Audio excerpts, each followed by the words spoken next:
여러분 안녕하십니까? 계속해서 포항에서 전해드리겠습니다. 경북 동해안 지역은 오늘도 폭염 경보가 내려진 가운데 무더위가 이어지겠습니다. 오늘 아침 최저기온은 포항이 29.2도를 기록하는 등 경북 동해안 전역에 열대야가 나타났습니다. 오늘 낮 최고기온은 34에서 38도로 폭염이 이어지겠습니다. 바다의 물결은 동해 전해상에서 0.5에서 1.5m로 일겠고 짙은 안개가 끼는 곳이 있겠습니다. 올해로 15회를 맞는 포항국제불빛축제가 어제 개막해 29일까지 영일만 밤하늘에 불꽃 그림을 그립니다. 지난해보다 불꽃쇼는 더욱 강렬해지고 첨단 기술과 빛을 활용한 전시 프로그램도 마련됐습니다. 김경 기자가 보도합니다. 올해 행사가 열릴 영일대 해수욕장, 메인 행사장 앞 바다에 바지선 7대 외에 북쪽 영일대 해상 누각 앞에도 바지선이 추가로 배치돼 불꽃 공연장이 더 넓어졌습니다.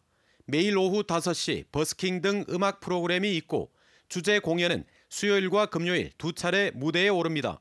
매일 저녁 9시에는 포스코 포항제철소 경관 조명을 배경으로 레이저를 활용한 반짝반짝 팡팡쇼가 이어집니다.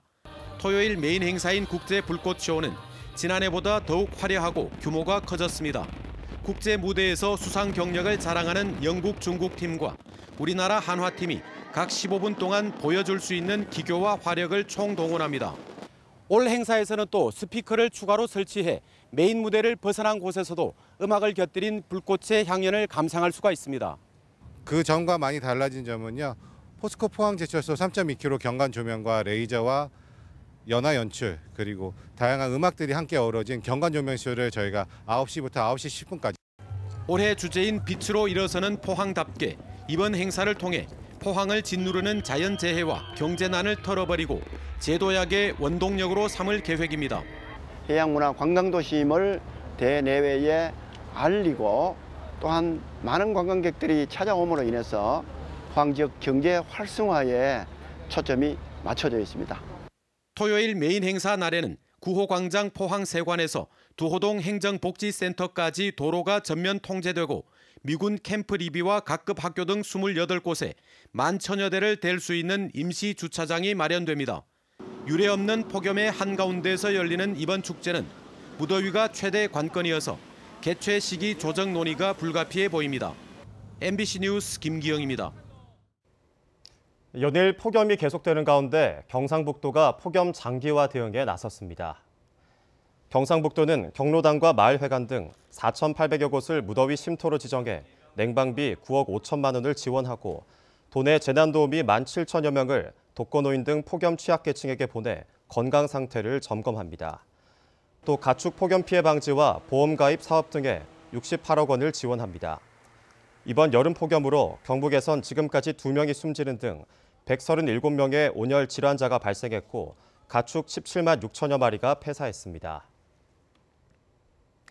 연일 폭염이 이어지면서 경북교육청은 도내 각급 교육시설에 냉방비 5억 원을 긴급 지원합니다. 도교육청은 현재 도내 학교 냉방기 보급률은 100%지만 전기요금 부담으로 가동이 중단될 우려가 있어 학생 안전과 건강을 위해 긴급 추가 지원을 결정했다고 밝혔습니다. 또 여름방학 중이라도 일부 고3 수험생은 학교에 나오는 만큼 학업에 매진할 수 있는 교육 환경을 제공하겠다고 밝혔습니다. 한때 경고 파업까지 갔던 경주시 생활쓰레기 소각장의 노사 갈등이 일단락됐습니다. 공공연대노조 자원회수시설 분해와 주식회사 경주환경에너지는 조합 사무실 제공과 근로조건 저하 금지, 그리고 추석 상여금 20만 원 지급 등에 합의하고 8월 1일 단체 협약 조인식을 갖기로 했습니다. 노조 측은 지난 17일 생활쓰레기 소각장의 민간 위탁 철회와 직접 고용, 임금 인상 등을 요구하며 총파업을 예고하기도 했습니다. 내년도 정부 예산안 확정을 앞두고 경주시가 국비 확보에 적극 나서고 있습니다. 준하경 경주시장은 오늘 기획재정부를 방문해 신라역사관 건립과 양남간포 간 국포 2차로 건설, 그리고 농소외동 간 국도건설 등의 시급성을 설명하며 국비 지원을 요청했습니다.